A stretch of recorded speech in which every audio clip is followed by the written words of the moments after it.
Nancy Pelosi returned to Washington with a walker following her hip surgery. The images going viral on social media, highlighting not only her age, but the decades she spent in power on Capitol Hill. If this isn't an iconic photo that sums up the majority of our Congress, I don't know what is. This as talk of term limits are gaining steam. Resolutions making their way through the House and the Senate to cap the number of years one can spend in Congress. We have it on the president. We have it on most of the governors in the states. A lot of state legislatures have it. It's time for it on Congress. The public knows. It's just the one thing that they can't get over is they're unwilling to give up that power and that self-interest. News broke last month that now former Representative Kay Granger from Texas didn't cast a vote for 6 months in office because the 81-year-old was in a memory care facility.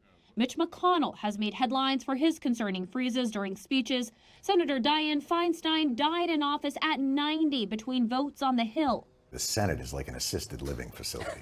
The new Congress is the third oldest on record, and the new Senate is the oldest to ever serve. Senator Chuck Grassley, now the oldest at 91.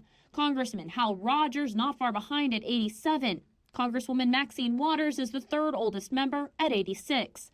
Senator Ted Cruz leading the Senate effort. His proposal limits representatives to 3 terms, so 6 years of service, and senators to 2 terms, amounting to 12 years in office.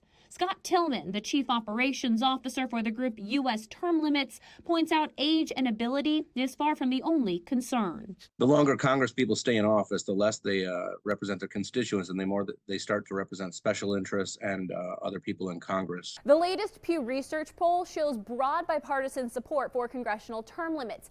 87% of voters say they approve of a constitutional amendment to implement the changes. I'm Kayla Gaskins reporting.